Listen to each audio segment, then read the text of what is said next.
What is up, Renaissance crew? I'm the original Renaissance man, Devon DaVinci, and you're watching DaVinci Reacts. Today I'm going to be getting into a video. It's called Irish War of Independence in 12 Minutes. It's a video that's done by John D. Rutter. He does a lot of funny videos in regards to history. He has this real like wacky art style. I don't know why, to me it like screams well, no, it doesn't. I was thinking that it reminds me of the what was it called? Not Jailhouse Rock. What was it called? Schoolhouse Rock, I think it was. After looking at it, it looks kind of different. But it does remind me of something. I think I remember seeing a Flash with characters that look like this. What was it? I'm trying to think. Maybe he might have done what I'm thinking of, because looking at the face and the eyes and stuff, I've seen these characters somewhere before, and not just in his other videos. Before anybody says something obvious like that, the reason I wanted to react to this was because due to the videos that I've been doing with like Dave Allen and Frankie Boyle and them, I'm getting a lot of people from Europe watching my videos, and I feel like it's only right that I actually learn more about the demographic that's coming in and watching my videos. That way I don't sound like some ignorant stereotypical American. I want to at least culture myself in some way, and I do know that the Irish and the UK have been beefing for a long ass time, so to figure out, you know, what the reason behind that is, and you know, to learn more about it, really, I want to check this out, which is pretty much probably just going to go over the gist of everything. It's not going to give you the complete details, and then the people in the comment section could go ahead and fill in some of the gaps that this video may have missed. So let's go ahead and jump into it and see if we can learn something. Ireland had had a long and tumultuous history with England. It suffered centuries of invasions, wars, colonisation, and even English politics spilling into Ireland on several occasions. During the 19th century, Ireland was ruled directly from London as part of the United Kingdom. Inaction and neglect from the British government during the potato famine in Ireland led to millions of Irish people dying of starvation and disease, while millions more emigrated, ultimately halving the island's population by the 1890s. The Irish Republican Brotherhood emerged during the 19th century, and they wanted an Irish Republic. They mixed well with the Gaelic revival, a re-emergence of old Gaelic culture and language in Ireland. The Irish Home Rule movement gained traction in the British Parliament, wanting a parliament in Dublin once again. In Ireland, Arthur Griffith set up the party Sinn Féin in 1905, which meant we ourselves, believing that Irish members of Parliament should not go to London and instead establish an Irish Parliament in Dublin, comparing it to the two parliaments of Vienna and Budapest of the Austro-Hungarian Empire. Home Rule gained loads of support during the 1910s, but not in Ulster, which was predominantly Protestant and Unionist, loyal to Britain. Most of Ireland's industry was centred in Ulster at that time, and they didn't want a parliament in Dublin, believing it would be run by the Catholic Church. They threatened war, forming the Ulster Volunteers. In response, the Irish Volunteers formed, and Ireland was on the brink of civil war. The Home Rule Bill was passed in the British Parliament, but... Alright, so I guess this is the reason why the UK has North Ireland, but South Ireland is still its own country. This, I think. The Irish Volunteers formed, and Ireland was on the brink of civil war. The Home Rule Bill was passed in the British Parliament, but the First World War broke out across Europe and Home Rule was put on hold.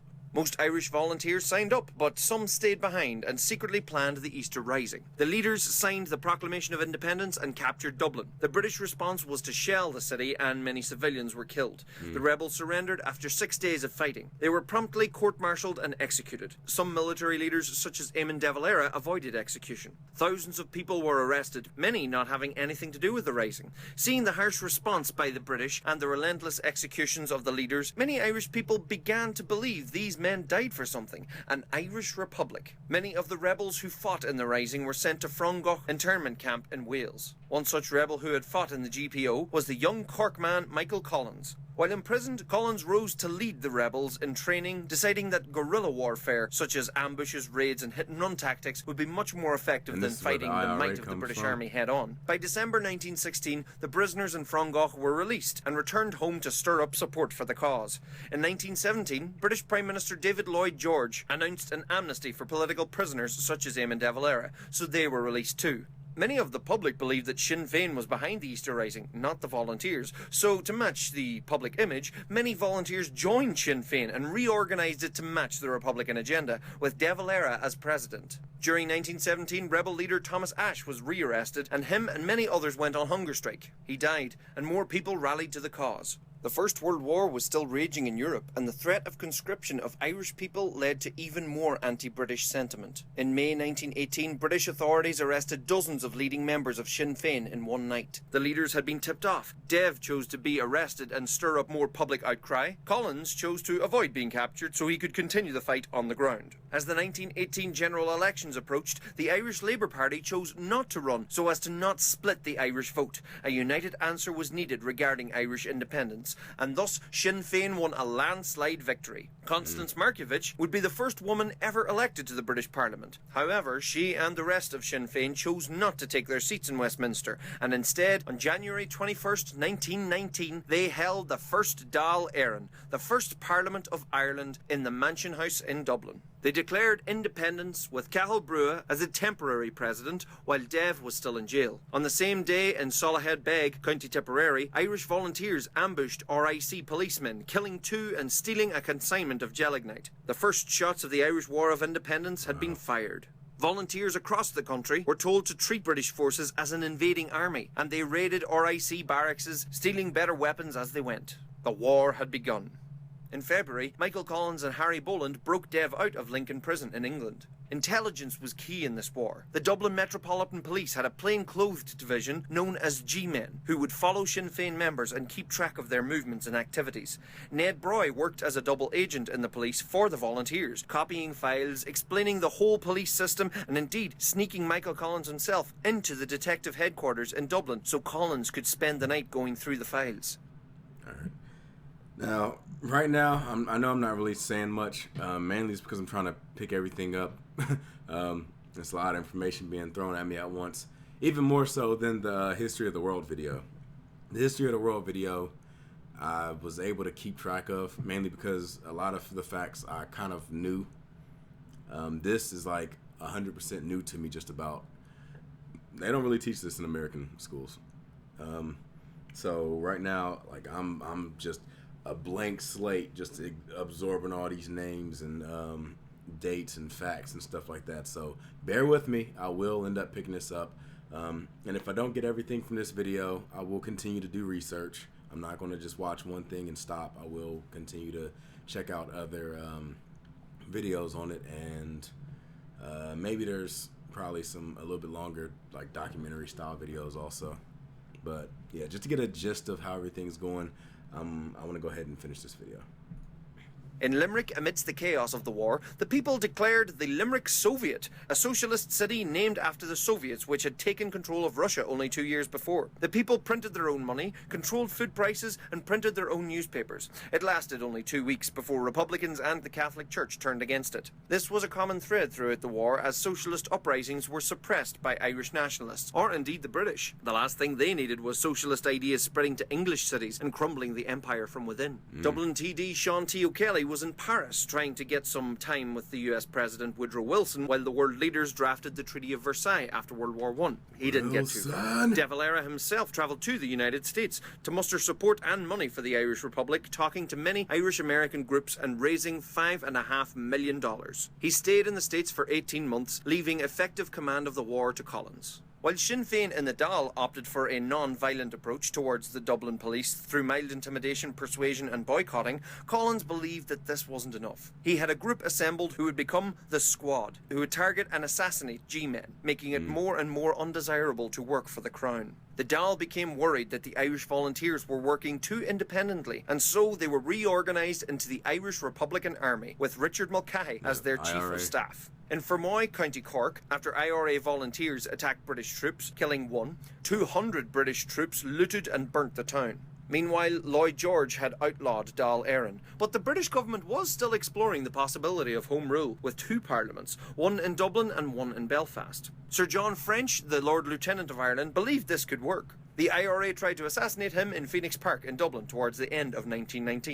In 1920, the British Secretary of State for War, Winston Churchill, put together a heavy-duty team of law enforcers, many veterans of the Great War. Due to the colours of their uniforms, the RIC Special Reserve gained the infamous nickname the Black and Tans. They were vicious and brutal, often taking reprisals for IRA attacks out on civilians. Tuam, Balbriggan, Thurles and many other towns would burn before the end of 1920. The north of Ireland was much more deeply divided as the Ulster Unionists were still very much against Irish nationalists. In Derry elections, nationalists had taken control of the Londonderry Corporation. IRA attacks on RIC barracks increased across the province. The Ulster Volunteers arose to defend the Protestants of Ulster. Catholics in the waterside of Derry were driven out, and an attack was made on the bog side by the Ulster Volunteers and the British Army. In Belfast, 7,000 Catholic workers were driven out of their jobs in the shipyards by loyalists. There would be no surrender.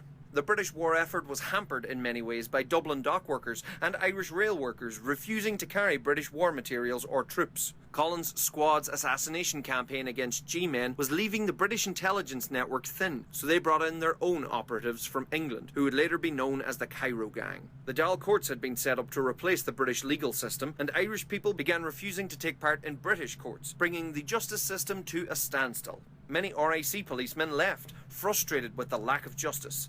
The RIC gained more reinforcement from the Auxiliary Division, who would gain a similar reputation to the Black and Tans. The British brought in internment without trial, throwing many suspected IRA members into jail unjustly. In April 1920, many in Mountjoy prison went on hunger strike, demanding political status. In August, prisoners in Cork went on hunger strike. Terence MacSwiney, Lord Mayor of Cork and elected Sinn Féiner, was imprisoned, so he joined the hunger strike. 3 died, including MacSwiney, after months of refusing to eat. MacSwiney's death in an English jail brought much international attention unwanted by Britain. The tit-for-tat attacks and reprisals continued throughout 1920, and the 21st of November saw one of the most infamous days in the war. Having gathered much information on the Cairo Gang from his inside man David Nelligan, Collins ordered the assassination of various British intelligence agents. At 9 a.m, 13 British operatives in various positions across Dublin were killed in a coordinated attack. 2 civilians were killed and another was wounded. That afternoon, the auxiliaries arrived at Croke Park to a Gaelic football match and opened fire on the crowd. 14 people were killed in the chaos. This day would become known as Bloody Sunday. Martial law spread across the country. In December, after an IRA attack on auxiliaries in Cork, British authorities set fire to Cork city centre. Fire brigades were delayed by the Black and Tans and civilians were shot at. At this time, Eamon de Valera returned from America to a country at war. Meanwhile, in Westminster, just before Christmas, the Government of Ireland Act 1920 came into law. It's crazy to think that all this stuff is happening while the world wars are taking place or getting ready to take place, because during this time, wasn't this like the time when I forgot the name of the prime minister before Winston Churchill was trying to negotiate with Hitler to not take over certain areas, only to be, tricked because, it's Hitler. And, like all this stuff is happening on like the world stage, but then like behind the scenes, they're still fighting. It's like, man, that entire island of the UK and Ireland, that entire area has just been at war for a long ass time, and like you don't really hear about it, or at least a lot of people in America don't really hear about it. I can't say a lot. For all I know, other people, I haven't met a majority of Americans, so I can't say a lot. But all the people that I know have never heard about it. Because of the strong unionist presence in the 6 northeastern counties, the Parliament in Belfast would control these counties, which would become Northern Ireland. The Dublin Parliament would control the other 26 counties, becoming Southern Ireland. Both would remain part of the United Kingdom, but Ireland was now divided. Because the Sinn Féin representatives hadn't taken their places in Westminster, the Act was very out of touch with the developments in Ireland. Many people in Ireland were beyond the point of no return when it came to being part of the British Empire. The IRA travelled in flying columns, guerrilla groups ready to attack, hiding from authorities in friendly houses or hideouts around the countryside. In January 1921, British authorities in Dripsey, County Cork, were tipped off about an IRA ambush by a local elderly woman, resulting in the deaths of 7 IRA men. Later, the IRA kidnapped and executed her and her chauffeur. Wow. In Dublin, the British patrols began bringing IRA prisoners along with them to deter grenade attacks. Curfews were brought in Dublin, and they began door-to-door searches. Early 1921 would see the bloodiest of the war. De Valera in the Dáil tried to gain some control back on this chaotic war. There had been tensions growing between Michael Collins and Cathal Brugha over the running of the IRA. Brugha was indeed the Minister of Defence, but the IRA looked more towards Collins for leadership. Dev didn't like the hit-and-run murderous tactics the IRA had been employing, so he moved for a more formal military action of capturing the Custom House in Dublin. Led by Oscar Traynor, this was a complete disaster, as they were very quickly outgunned by the British. 80 IRA men were captured, and supplies for the Republican cause were running dangerously low. James Craig became the Prime Minister of Northern Ireland. King George V himself opened the Parliament, calling for peace on the island. In June 1921, the British government decided to call a truce, not knowing how close the IRA was to actually collapsing. They were at a stalemate, and the fighting had to stop. Lloyd George wrote to De Valera, and they agreed on a truce. The day before it was to come into effect, the IRA killed 2 policemen during an RIC raid in Belfast, sparking huge sectarian riots and house burnings. This would be Belfast's Bloody Sunday. The truce came into effect nonetheless on the 11th of July 1921, and the fighting for the most part stopped. Michael Collins, Arthur Griffith and others travelled to England to negotiate a treaty. A republic or a 32-county united Ireland was never on the cards. The negotiations led to the Anglo-Irish Treaty, which created the 26-county Irish Free State, which would become a dominion of the British Empire in the same way as Canada or Australia. The King would still be head of state, and Britain would retain control over 3 strategic ports within the Free State. The treaty allowed Northern Ireland to opt out of the Free State, thus cementing partition on the island. Collins returned home with the treaty to a divided government. Some agreed that it was as good as they were going to get, Collins believing it would be a stepping stone to an Irish republic, the freedom to achieve freedom. Others, such as De Valera, refused to get behind the treaty. This bitter division in politics would soon lead to the Irish Civil War. But that's a story for another time. If you want to know more about the Irish War of Independence, you can buy my book, Many Man Does Revolutionary Ireland. Not only does it cover the War of Independence, but also the Easter Rising and the Civil War. It's available online through the Collins Press or in most good Irish bookshops. It's filled with many more illustrations and even more detail I could never fit into these videos.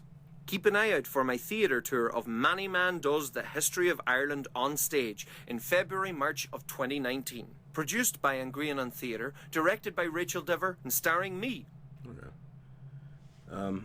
Again, this video was done by John D. Rutter. There will be a link to get to their channel at the end of this video. Just like every other video I do, I always leave a link for the original content creator. So if you want to go check out his content, subscribe to his channel, or like this video, you can find a link for this specific original video in the description box down below. So there's plenty of different ways that you can try to get over there and check out more of their content. I didn't know a lot about it. I mean, obviously you look at the UK and you see that Ireland and North Ireland are separated. I never really understood why that was the case. I mean, now that I'm thinking about it, it's obvious that it should have been. I mean, I should have thought about like a possible civil war. That only makes sense. It's just usually, from what I have been able to pick up, most civil wars, usually there's a winning side. It seems like this was just a stalemate, so that's the reason why they have 2 separate almost countries, which is kind of a shame. I mean, when you think about a country like they're still the same people, the same culture, the same, but then there's this thing that separates them. And I mean, if you want them to get back together, you know, I don't want to sound like one of those hippies or something where you think like, oh well, all countries should just meld together and be one, because I mean, their cultures have differences, not bad differences, but even though we are the same, we are different also. And I think one of the things that make us so amazing is that the fact that we're different, the fact that there are different cultures and different people and different language and things like that. It makes It makes every single region of the world unique. I don't know if I would enjoy a world where every place you went to was like the same. Um, I mean, yeah, even though I would like to have some way of communicating with people, um, and not having this like language barrier, I still like the idea of a country having its own language, having its own music, its own style of food, its own clothes. The buildings look different. Some of the customs are different. I don't know. It's just fun for me. Like the idea of, experiencing something different. Anyway, that's been this video. I hope you guys enjoyed it. If you did, make sure you hit that like button, subscribe, and share. If there's any other tidbits in Irish history or any country's history, if you have a specific country that might have a video similar to this, be sure to recommend it, and make sure you leave hashtag DaVinci in the comment, and I'll be sure to go ahead and check that out in the future. But as of right now, that's pretty much all I have to say. If you like this video, make sure you hit that like button, subscribe, and share. I am the original Renaissance man, Devon DaVinci, and I am signing out. And I got one more video I want to try to tackle before I, call it quits for today. Anyway, I'm gonna give you the deuces, and I'm signing out. Deuces.